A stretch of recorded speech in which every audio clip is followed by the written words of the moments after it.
우리 옆에 분들 같이 축복하며 인사합니다. 사랑합니다. 축복합니다. 사랑합니다. 축복합니다.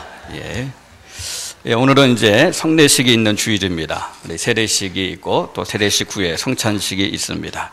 그래서 오늘 성찬에 대한 그런 의미를 잠깐 같이 한번 보기 원합니다. 우리가 성찬에 대해서 생각할 때마다 뗄 수 없는 연관된 주제가 있는데 그 주제가 바로 십자가입니다. 그래서 어떤 면에 보면 이 성찬과 십자가는 둘이 아니라 하나입니다. 우리가 흔히 그런 말 하죠. 동전의 양면과 같다.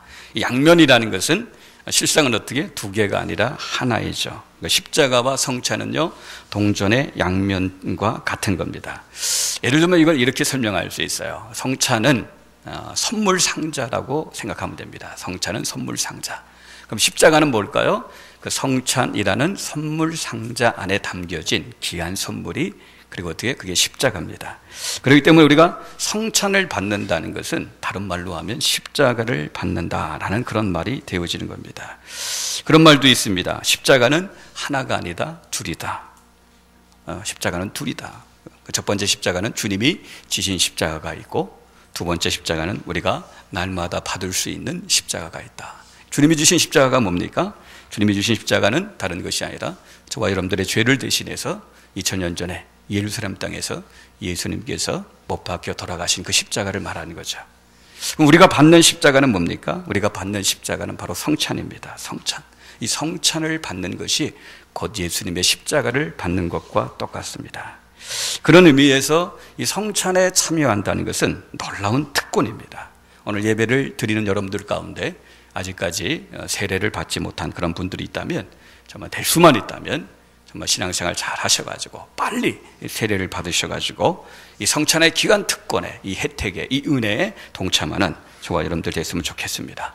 오늘 이 성찬의 의미를 우리가 두 가지로 한번 생각해 보려고 하는데요. 그 첫 번째는 뭐냐? 성찬은요, 말 그대로 생명의 양식입니다. 성찬은 저와 여러분들에게 생명을 주는 영적인 양식, 그게 바로 이제 성찬이다, 그렇게 얘기합니다. 이 48절 보면 예수님께서 자신을 지금 어떻게 소개하고 있냐면, 내가 곧 생명의 떡이니라. 생명의 떡이니라. 이 떡이라는 말이 이제 이스라엘 백성들 편에서 이 말을 번역하면, 이스라엘 백성들은 주식이 빵이기 때문에 이 생명의 떡이다 라는 그런 말은 생명의 빵이다 라는 말과 똑같은 말이죠. 우리식으로 우리나라 문화에서 번역하면 이 생명의 떡이다 라는 그런 말은 생명의 밥이다 라는 그런 말이에요. 그러니까 예수님께서 당신을 소개하는데, 나는 너희에게 생명을 주는 생명의 밥이다, 그렇게 말씀하시고 있습니다. 그렇게 말씀하시고 나서 혹시 오해할까봐 예수님께서 덧붙여 하시는 말씀이 있어요. 그게 무슨 말씀이에요? 49절 말씀이에요. 49절 보면요, 너희 조상들은 광야에서 만나를 먹었어도 죽었거니와. 내가 생명의 빵이다, 내가 생명의 밥이다, 그렇게 지금 이렇게 말씀하시는데, 그렇게 말씀하실 때 이 말씀을 받는 사람들이 혹시 지금 우리가 먹고 있는 그런 밥, 혹시 내가 지금 가지고 있는 그런 생명으로 오해할 것 같아서 예수님께서 다시 덧붙여서 말씀하신 말씀이 이 49절 말씀이에요. 지금 내가 갖고 있는 생명, 그 생명을 이야기하는 게 아니다.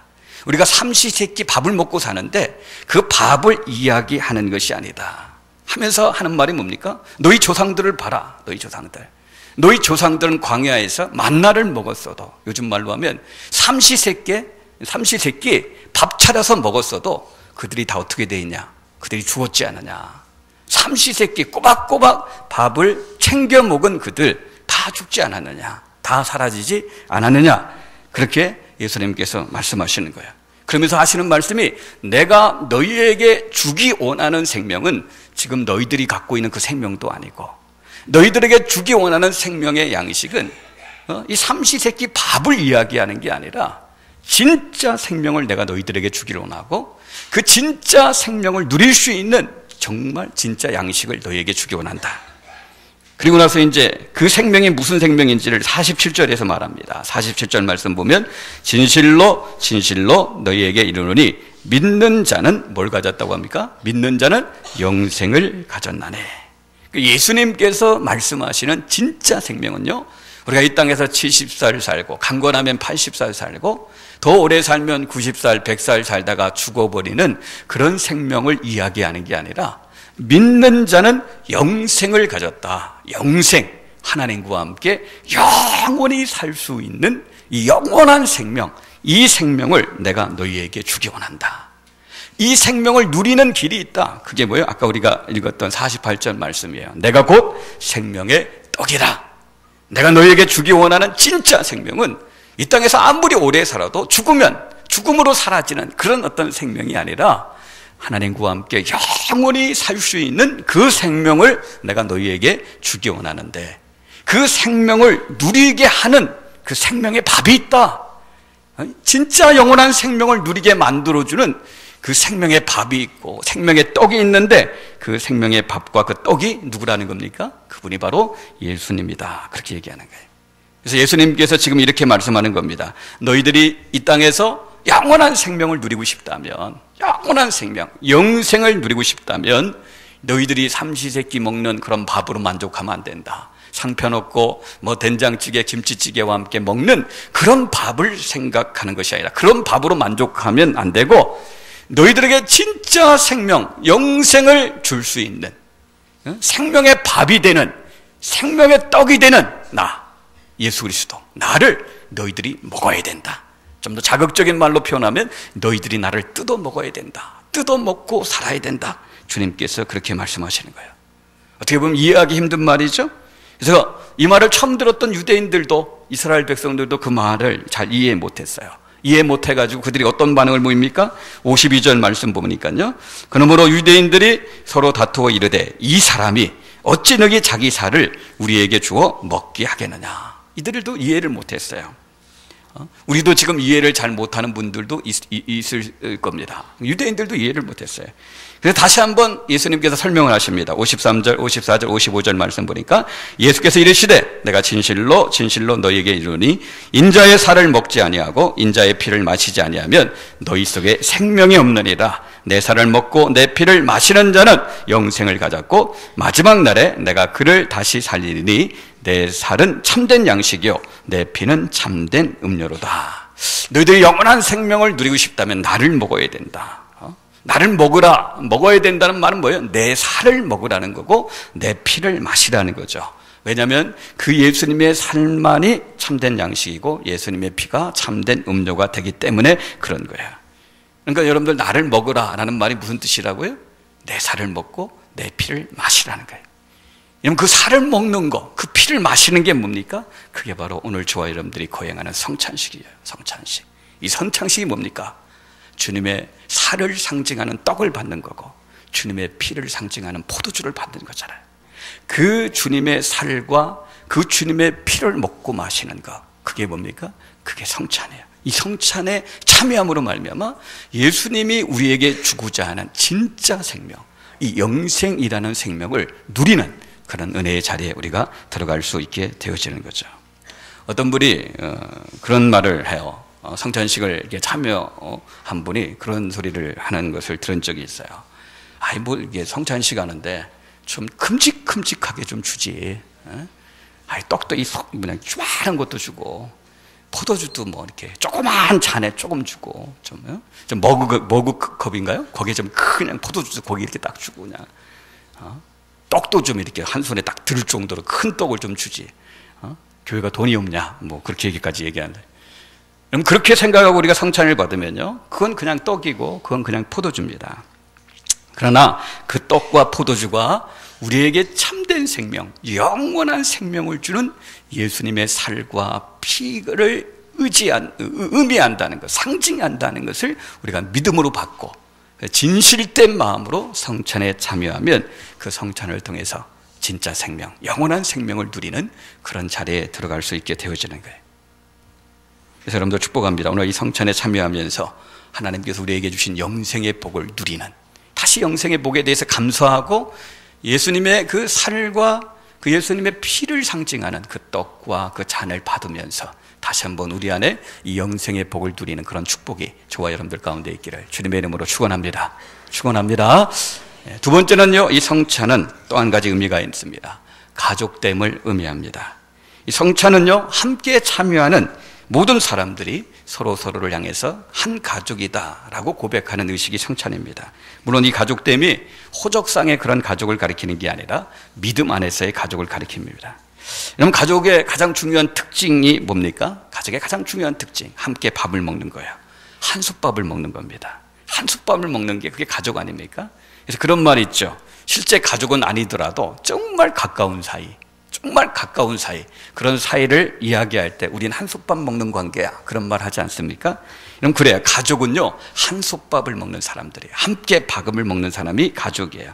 요즘 우리나라는요, 그렇게 친하지 않아도 뭐 처음 만나서도 쉽게 식당에 가서 밥을 먹기도 하고, 그렇게 친하지 않아도 식당에 가서 함께 밥을 먹는 그런 경우가 있지만, 유대 문화에서는요 절대 그런 일 없습니다. 아무리 가깝다 할지라도 가족으로 받아들이지 않는 이상 함께 밥을 먹지 않아요.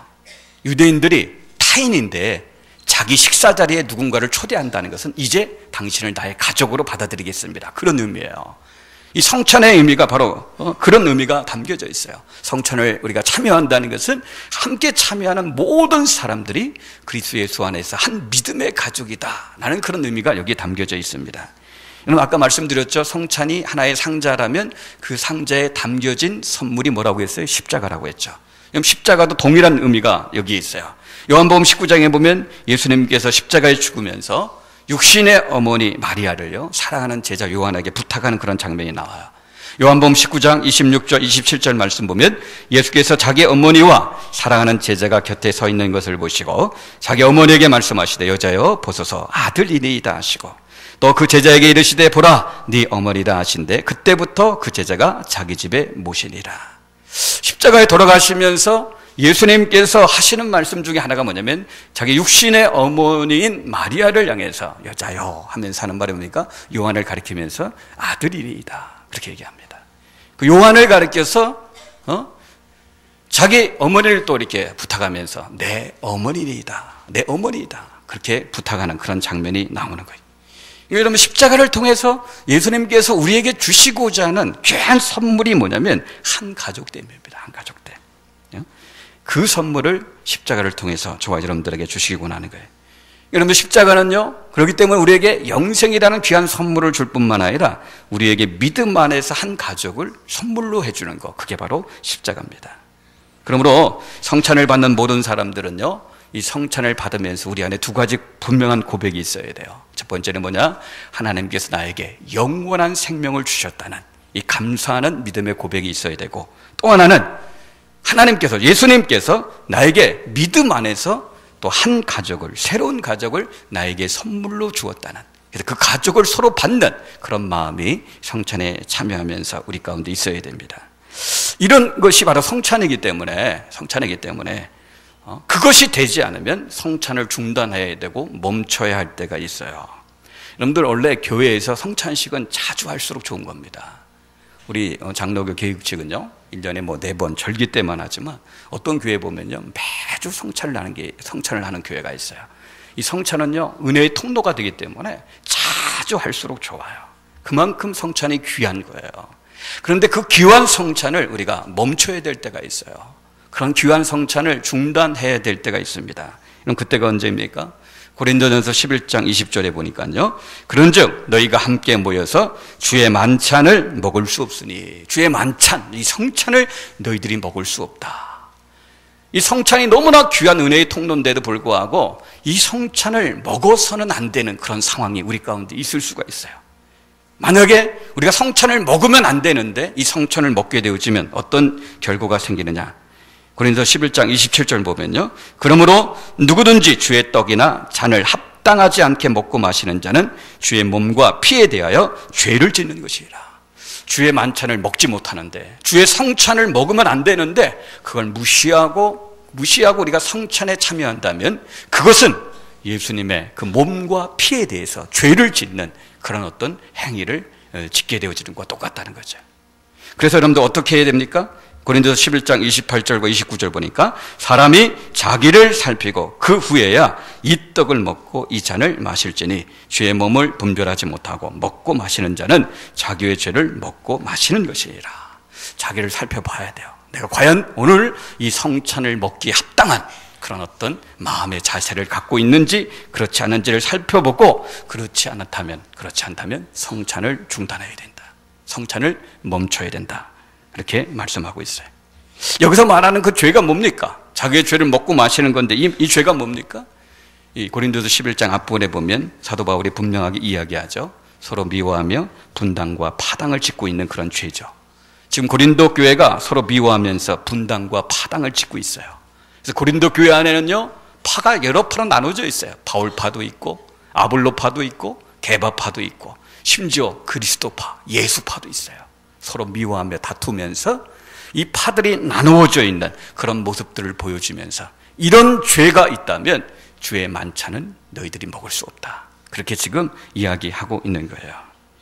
왜냐하면 그런 상태에서 성찬에 참여한다는 것은 성찬을 모욕하는 일과 똑같기 때문에 그래요. 예수님께서 우리에게 영생을 주시기 위해서, 그리고 믿음 안에서 우리를 한 가족 만들기 위해서 십자가에 달려 죽으셨는데 서로 등을 돌린 채 서로 미워하면서 성찬에 참여하는 것은 십자가에 달리신 예수님을 욕보이는 그런 행위가 되기 때문에 그래요. 십자가에 원수 노릇하고 있는 것과 마찬가지예요. 그렇기 때문에 저와 여러분들 가운데, 내 가정 가운데, 내 직장 가운데, 내 이웃 가운데, 심지어 교회 공동체 안에서 내가 누군가를 향한 그런 미움의 마음이 있고 서로 다투고 분열되고 파당짓는 그런 마음이 있다면 그럼 어떻게 해야 됩니까? 그럼 죽었다 깨도 성찬에 참여 못하는 겁니까? 만약 그렇다면요, 우리 장로교는요 죽었다 깨도 성찬에 참여 못합니다. 왜냐하면 여러분 장로교만 해도 수십 개로 이 교파가 나누어져 있는 거 우리가 보지 않습니까? 여러분 여전히 우리 안에 그런 마음이 있다면 어떻게 해야 됩니까? 하나님께서 한 가지 길을 우리에게 말씀해 주십니다. 그것이 뭐냐면 이번 성찬을 결단의 기회로 삼으시면 되는 거예요. 이 성찬 앞에서 우리가 다시 한번 결단하고 다짐하면 되는 거예요. 어떤 다짐이고 어떤 결단입니까? 하나님께서, 예수님께서 십자가에서 나를 가족으로 받아주신 것처럼, 하나님, 나도 모든 믿음 안에 있는 지체들을 내 가족으로 받겠습니다. 이들 가운데는 나하고 말이 안 통하고 생각이 안 통하고 나하고 삶이 틀리고 다른 것이 너무 많은 그들이지만 주님께서 나 같은 죄인을 가족으로 받아주신 것처럼 우리도 이 성찬을 행하면서 우리 교회 안에 있는 모든 지체 한 사람 한 사람을 내 가족으로 인정하겠습니다. 내 믿음의 가족으로 내가 받겠습니다. 그런 다짐과 결단을 함으로 말미암아 성찬을 받아야 되는 겁니다. 쉬운 일이 아닐 수 있습니다. 그런데 여러분들 생각해 보십시오. 우리가 이 성찬 안에서, 이 성찬 앞에서 믿음의 지체를 받지 못한다면요, 십자가 앞에서 이 믿음의 지체들을 받지 못한다면 우리가 어디 가서 이 믿음의 지체를 받을 수 있습니까? 나 같은 죄인을 받아주신 이 십자가 앞에서 우리가 믿음의 지체들을 받지 못한 우리가 어디 가서 과연 믿음의 지체들을 받을 수 있겠습니까? 그래서 이번 성찬에 참여하면서 주님께서 우리에게 말씀하시는 것은 바로 그거야. 이 성찬에 참여하면서 내가 너를 받은 것처럼, 너 같은 죄인을 내가 받아준 것처럼 모든 믿음의 지체들을 한 가족으로, 믿음 안에서 한 가족으로 너희들도 받아야 되는다. 주님께서 그렇게 말씀을 하시는 거예요. 그럼 예수님만큼 우리에게 큰 은인이 어디 있습니까? 내가 내 죄로 심판받아 죽어야 되는데 나를 대신해서 십자가에서 대신 죽어주셔서 내가 받아야 될 저주와 진노와 형벌을 예수님께서 대신 다 받아주시고 나에겐 구원이라는 영원한 생명이라는 그런 축복을 허락해 주셨는데, 그 우리의 생명의 은인 되신 예수님, 우리에게 영원한 생명을 주시는 그 예수님이 우리에게 내가 너를 받은 것처럼 믿음 안에서 모든 지체들을 가족으로 받아라, 이렇게 말씀하시는데, 우리의 은인 되신 예수님께서 그렇게 말씀하시는데, 정말 저와 여러분들이 그 예수님을 우리 생명의 은인으로 생각하고 믿고 살아간다면 예수님이 하신 그 명령대로 어떻게 해야 돼요? 예수님, 그렇게 하겠습니다. 아멘입니다. 주님이 저를 무조건적으로 받아주신 것처럼 우리 또한 믿음의 지체들을 우리의 가족으로, 나의 가족으로 믿음으로 받겠습니다. 믿음으로 인정하겠습니다. 그런 어떤 결단이, 그런 어떤 다짐이 우리 가운데 있어야 되는 겁니다. 저는 우리 성도들이 다 이런 의미에서, 이런 결단 가운데 오늘 성찬을 받았으면 좋겠습니다. 바라기는 정말 오늘 이 성찬에 우리가 좀 바른 자세로 참여해가지고 이 성찬식을 통해서 다시 한번 예수님께서 우리에게 십자가를 통해 주신 이 영생의 복을 누리는 그런 시간이 됐으면 좋겠고, 우리 공동체 안에서 한 가족됨이 다시 한번 회복이 일어나는, 가족됨의 회복이 일어나는 그런 복된 시간이 되시기를 주님의 이름으로 축복합니다. 기도하겠습니다. 살아계신 하나님,